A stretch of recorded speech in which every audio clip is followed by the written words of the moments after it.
इस देश से आरक्षण व्यवस्था ही खत्म कर दीजिए, हम तो ये कहते हैं किसी प्रकार का कोई आरक्षण ना हो। कि माननीय सर्वोच्च न्यायालय इसको पारदर्शिता से डिफाइन करे कि एनएफएस का मापदंड क्या है।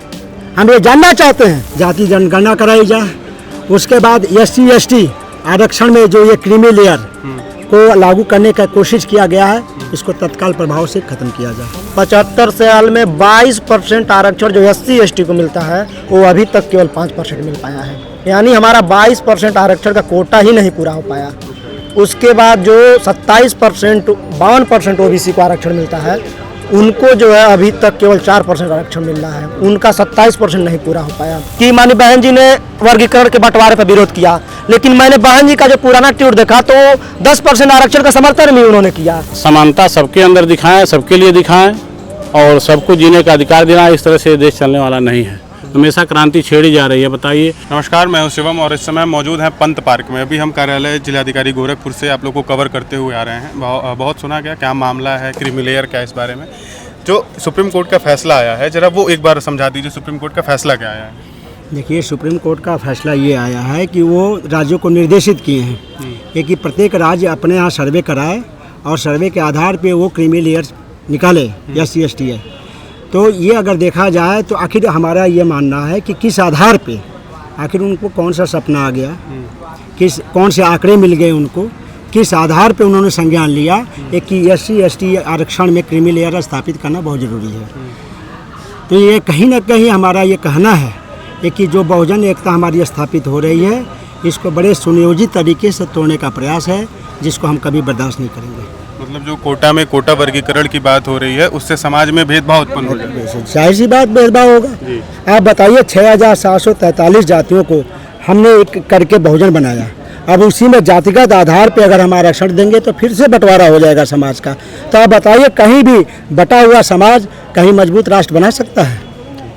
लेकिन सोशल मीडिया पे कुछ लोग ऐसा भी लिख रहे हैं कि जैसे इसी समाज का जो निचला तबका है, जिसको जैसे कि हम कहें मुसहर जाति जो हो गई, उसको आरक्षण का कोई लाभ नहीं मिल पा रहा है, ये समाज में देखा जा रहा है। तो इसको लेकर आपकी क्या? सर, वो आरक्षण का लाभ न मिल पाने का कारण तो खोजा जाए पहले कि कारण क्या है।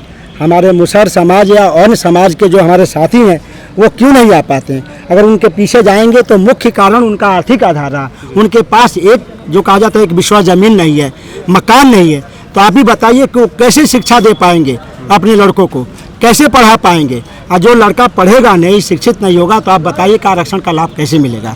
तो हमारा ये कहना है कि अगर सरकार इतनी ही चिंतित है हमारे परेशानियों से, हमारे दुख दर्द से, तो उन विशेष जातियों को जो समाज में बहुत पिछड़े हुए हैं, उनको आर्थिक आधार पर मजबूत करने की योजनाएं लाएं, उनको आगे बढ़ाने का प्रयास किया जाए। हम उन साथियों के साथ हैं और यही हमारा कहना है। आज़ाद समाज पार्टी का विजन क्या है? इनको जो निचले तबके के लोग हैं, अनुसूचित जाति जनजाति में, उनको ऊपर लाने के लिए क्या नियम है? देखिए, हमारे माननीय राष्ट्रीय अध्यक्ष जी का कहना है कि हम अपने उन भाइयों के प्रति भी कृत संकल्प हैं जो हमारे भाई मुख्य धारा में पीछे छूट गए हैं। जिस तरह से सवर्ण जाति में EWS ला के 10% ला के स्पेशल उनको दिया गया रिजर्वेशन, उसी तरह से इस रिजर्वेशन में हमको जिनको जो जातियां पीछे रह गई हैं उनको एक्स्ट्रा 10% दे के उनको आगे बढ़ाने का प्रयास किया जाए। हमारा ये भी कहना है कि आर्थिक आधार पर उनको समृद्ध करने की सरकारी योजनाओं को लागू किया जाए। अच्छा, एक चीज़ समझ आइए कि जैसे OBC में क्रीमी लेयर लागू है, तो वहाँ एक मापदंड है कि जो भी 8 लाख रुपए वगैरह का मापदंड है। क्या कोर्ट ने कोई ऐसा मापदंड तय किया है? जो फैसला उन्होंने सुना है SC ST कानून के लिए, वर्गीकरण के लिए, कोई ऐसा मापदंड है अभी तक जिसमें? नहीं, अभी कोई मापदंड नहीं है। अभी तो सर्वे कराने की बात कर रहे हैं, अभी कोई ऐसा मापदंड नहीं आया है। लेकिन अगर देखा जाए, ये विडम्बना ही कहा जाएगा कि माननीय सर्वोच्च न्यायालय जब भी ये क्रीमी लेयर स्थापित करती है, तो आप बताइए कि आदमी जब समान सांस लेता है, समान भूख लगती है, समान सपने हैं, समान आवश्यकताएं हैं, तो आप बताइए कि किस आधार पे क्रीमी लेयर का बंटवारा अधिक हो जाए? आप बताइए। वहीं पे EWS का बंटवारा हो रहा है तो 8 लाख रख रहे हैं, आप स्लैब बना रहे हैं, और यहीं पे SC ST में 3 लाख बना रहे हैं, यानी कि उनका 8 लाख पाने वाला गरीब है, हमारा 3 लाख पाने वाला अमीर है। हमारा ये कहना है कि अगर अमीरी गरीबी का ही बंटवारा हो जाएगा तो आप बताइए कि कैसे सामाजिक न्याय की संकल्पना पूरी कर रहे हैं? तो हमारा ये मानना है कि जो भी स्लैब बने सेम बने, 3 लाख उनका भी बनाया जाए, या तो हमारा 8 लाख कर दीजिए। यानी कि आर्थिक रूप से भी भेदभाव है आरक्षण को। सर आर्थिक आधार पे भेदभाव तो हम सदियों से झेलते आ रहे हैं। आरक्षण के प्रावधान में भी भेदभाव है। वो तो स्पष्ट दिख रहा है सर, जी। वो तो स्पष्ट दिख रहा है। आप ही बताइए कि हमारा ये कहना है कि आप क्रीमी लेयर तो छांटने के लिए आ गए, लेकिन क्या माननीय सर्वोच्च न्यायालय ने कभी ये संज्ञान लिया कि हमारे बैकलॉग की भर्ती पूर्ण नहीं हुई कि नहीं हुई? क्या माननीय सर्वोच्च न्यायालय ने यह संज्ञान लिया कि एनएफएस जो हर संस्थानों में लगाते जा रहे हैं, एनएफएस का मापदंड क्या है? एनएफएस क्या है, थोड़ा समझिए। Not found suitable. ये इनका कहना है कि ये योग्य व्यक्ति नहीं है। आप बताइए कि ये कैसी विडंबना है कि उसी संस्थान से पीएचडी किया हुआ स्टूडेंट, वहीं के डिग्री लिया हुआ व्यक्ति उसी संस्थान में जब एप्लीकेंट होता है तो उनको कहते हैं एनएफएस है। तो ये तो विडंबना है कि किस आधार पे हम तो ये चाहते हैं कि माननीय सर्वोच्च न्यायालय इसको पारदर्शिता से डिफाइन करे कि एनएफएस का मापदंड क्या है। हम ये जानना चाहते हैं, क्योंकि जो हमारे साथी उच्च संस्थानों में जाना चाहते हैं, एनएफएस का ये अड़ंगा लगा के उनको रोका जा रहा है, लेटरल एंट्री के द्वारा रोका जा रहा है, हमारे आरक्षण को बाधित किया जा रहा है। हमें जितने हक और अधिकार थे अभी मिले ही नहीं, तभी इनके पेट में दर्द हो रहा है। जो हमारा हिस्सा है अभी उतना ही दे दें तो बहुत है। हमारा यही कहना है। एक अंतिम सवाल ये कि अभी आपने डीएम साहब को ज्ञापन सौंपा आप लोगों ने, हाँ। क्या मांग थी उस ज्ञापन में, क्या क्या? देखिए हमारे ज्ञापन में मांग ये थी कि पहले जातीय जनगणना हम कराएंगे, जातीय जनगणना कराई जाए। उसके बाद SC ST आरक्षण में जो ये क्रीमी लेयर को लागू करने का कोशिश किया गया है, इसको तत्काल प्रभाव से ख़त्म किया जाए। और उसके बाद जो हमारे और भी अधिकार हैं, आरक्षण व्यवस्था लागू की जाए। क्योंकि देखिए सरकारी संस्थान मात्र 1% है जी। और 99% जो है जो गैर सरकारी संस्थान हैं। तो आप बताइए कि इतनी बड़ी जो जनसंख्या है, उनके लिए अगर सामाजिक न्याय स्थापित करना चाहते हैं तो उनको निजी क्षेत्रों में भी आरक्षण देने की व्यवस्था की जाए, ये हमारी मांग है। और अनुसूचित जाति और पिछड़े वर्ग का जो भी कोटा है, जो भी कोटा अभी हमारा बाकी है, उसको पूरा करने का कोशिश किया जाए। उसके बाद हम देखेंगे और उसके बाद हमारी समीक्षा होगी, उसके बाद हम कोई बात करने के लिए तैयार होंगे। बहुत बहुत धन्यवाद। हमारे साथ मौजूद हैं गोरखपुर के जिला संयोजक, क्या नाम है आपका? प्रिंस आजाद। प्रिंस आजाद। आप युवा हैं, क्या समाज में आपको विसंगतियाँ क्या दिख रहा है? मैंने बहुत लोगों को सुना, अभी समाज में विसंगतियाँ क्या हैं ये आरक्षण को लेकर? देखिए समाज जो है सदियों से जो शोषित वंचित पीड़ित समाज है, उसको आगे बढ़ने के लिए, मुख्य धारा में आने के लिए संवैधानिक जो है आरक्षण हमें बाबा साहब अम्बेडकर जी द्वारा दिया गया था। तो अभी देश में आप देखेंगे पत्रकार महोदय, आप भी जब कवर करते होंगे तो तमाम ग्रामीण क्षेत्रों में जाते होंगे, शहर में भी जाते होंगे, आरक्षण की जो व्यवस्था हमें 22% दी गई थी, जो SC ST समाज है, उसको 75 साल देश में देश को आज़ाद हुए हो गया। 75 साल में 22% आरक्षण जो SC ST को मिलता है, वो अभी तक केवल 5% मिल पाया है। यानी हमारा 22% आरक्षण का कोटा ही नहीं पूरा हो पाया।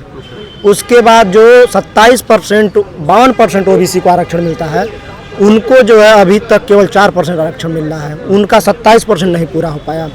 आपने एक बात हमारे माननीय जिलाध्यक्ष जी से कहा है कि जो मुसहर समाज के लोग हैं और उनसे जो अन्य जो समाज में जो आरक्षण का लाभ, समाज, बासफोड़, जो लोग नहीं लाभ ले पाए हैं, हम बताते हैं कि क्यों नहीं हो पाया। देखिए इस देश में 2024 का शिक्षा का जो बजट रहा है 1.48 लाख करोड़ का रहा है। यही जो है कुंभ के मेले में समझ रहे हैं, प्रदेश सरकार ने 4000 करोड़ रुपए का जो है खर्च कर देती है और शिक्षा पे केवल 1.48 लाख करोड़ रुपया खर्च कर रही है। यानी सबसे कम पैसा अगर इस देश में खर्च हो रहा है तो शिक्षा पे हो रहा है, स्वास्थ्य पे हो रहा है।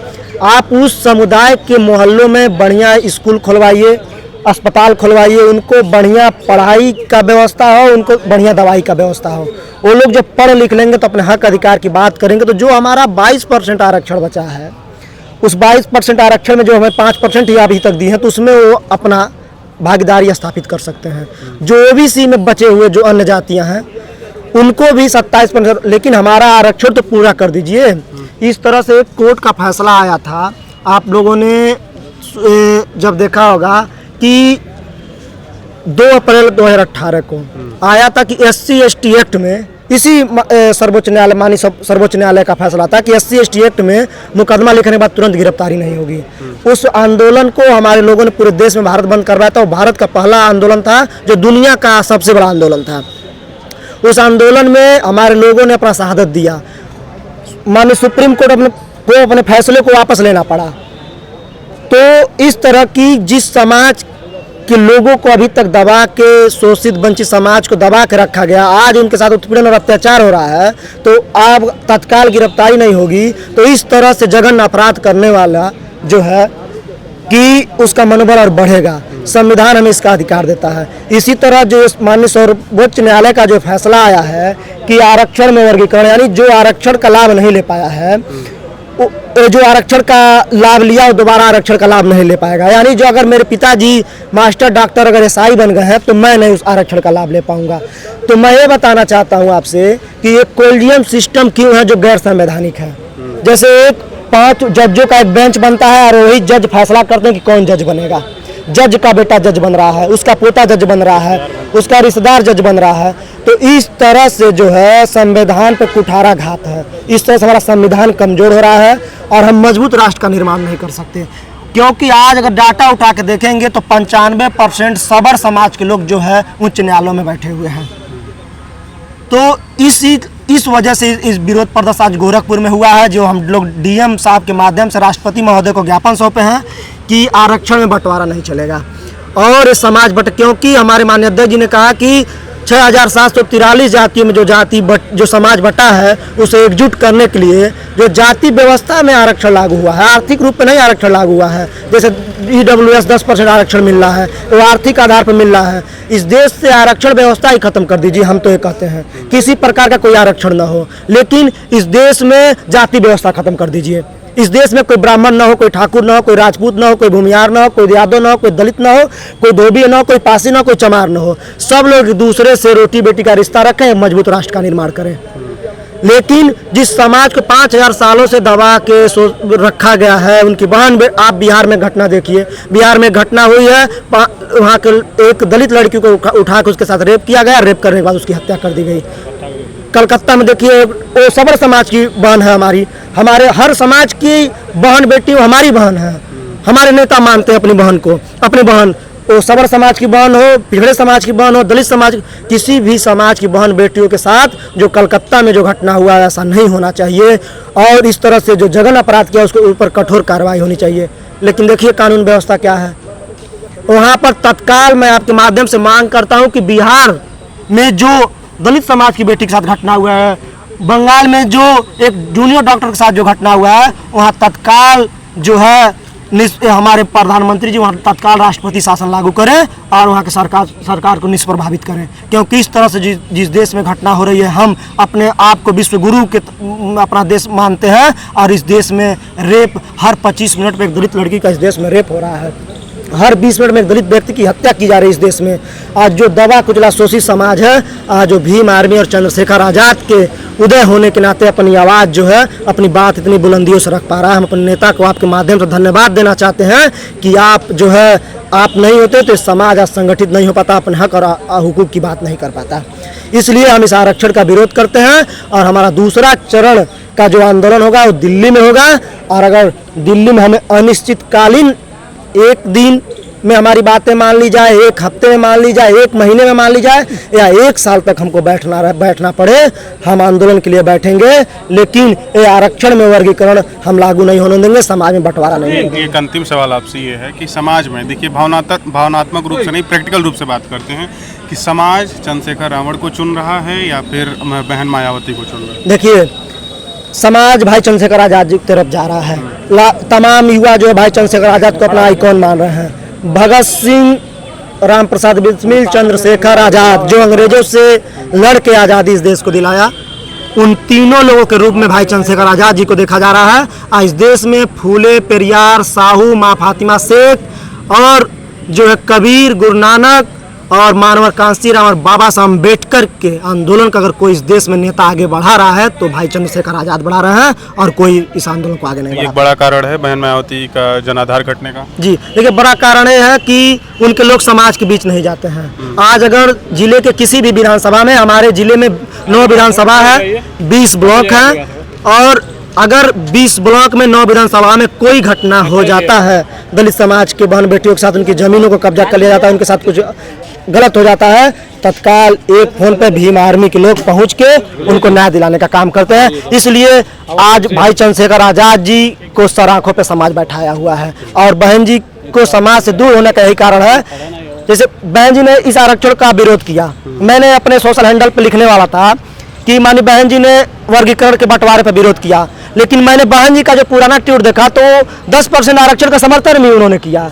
आज वो इतनी बड़ी नेता है इस देश की कि आज उनके 10% आरक्षण का जो उन्होंने समर्थन किया, आज वो कारण है कि सुप्रीम कोर्ट ने इस फैसले को दे दिया। नहीं तो ऐसा नहीं हो पाता कि बड़ी बड़ी नेता जो हमारी हैं वो उनके फैसले को बिना समझे बूझे जो है उस फैसले का समर्थन कर दे रही हैं। 10% आरक्षण समझ लीजिए गैर संवैधानिक है, इसका हम विरोध करते हैं। बहुत बहुत धन्यवाद आपका। हमारे साथ मौजूद हैं सुदर्शन यादव जी। हम इनसे जानेंगे कि आखिर ये आरक्षण को लेकर विसंगतियाँ आई क्यों हैं समाज में। इसे सर कहने का मतलब है कि हमारा तो यही कहना है, मानना है कि इस देश को चलाने की क्षमता तो है नहीं इन लोगों में। ये लोग सिर्फ जो है कभी सत्ते में आने होता है तो हिंदू मुस्लिम करते हैं, कभी जो है एक परिवार के तौर पर, कभी अब धीरे धीरे जाति को लेकर के परेशान कर रहे थे। जात से लड़ती है। हमारे देश में क्या शांति है बताइए। ये व्यवस्था इन लोगों की बस की बात नहीं है। बस अपना ये कुर्सी मजबूत समझते हैं कि किसी तरह से हमको कुर्सी मिल जाए, चाहे देश की जनता चाहे रहे चाहे ना रहे। ये बताइए इनके आगे पीछे कौन है? इनके आगे पीछे कोई नहीं है। अगर इनके आगे पीछे कोई होता तो वो भी किसी के परिवार का दर्द समझते। और जो अपने इस देश में रेप हत्या बलात्कार हो रहे हैं उस पर कठोर कार्रवाई करते हैं। यहाँ ऊंच नीच भेद और छोटे बड़ों का भेदभाव नहीं होता। इसलिए मैं कहना चाहूँगा कि इस व्यवस्था को ये लोग ख़त्म करें। और देखिए ये सबके मुखिया हैं, चाहे जो भी वर्ग हो चाहे जो भी कौम हो, हर लोग इनको अपना मुखिया मानते हैं। आज कुर्सी पर आप बैठे हुए हैं तो उस हिसाब से आप सबके साथ न्याय करें, अन्याय किसी के साथ न करें, क्योंकि जनता आप ही के संरक्षण में पल रही है, बढ़ रही है, चल रही है आगे इस समाज को देखते हुए। तो बहुत कुछ हम नहीं कहना चाहेंगे, इसलिए रिक्वेस्ट करेंगे इस सरकार से कि भाई समानता सबके अंदर दिखाएं, सबके लिए दिखाएं और सबको जीने का अधिकार देना। इस तरह से देश चलने वाला नहीं है। हमेशा क्रांति छेड़ी जा रही है। बताइए, पहले इतिहास में बताया गया कि भाई चंद्रशेखर आज़ाद, सुखदेव, भगत सिंह और राजगुरु कौन कौन लोग थे फांसी पे चढ़ गए। आप बताइए कि तब तो हम लोग गोरों से लड़ रहे थे, लेकिन आज कैसे इस देश को चलाएं, कैसे कि हमारे अंदर अपनी भाईचारा बने रहे। चाहे देखिए कोई छोटा ऊंचा नीच नहीं होता है, बड़ा नहीं होता है, अपने कर्मों से इंसान बड़ा होता है। हमारा और आपका भाईचारा बना रहेगा तो यही देश आगे जाएगा। भाईचारा इस देश में नहीं रहेगा वो आगे नहीं जाएगा। चलिए बहुत बहुत धन्यवाद बात करने के लिए। धन्यवाद।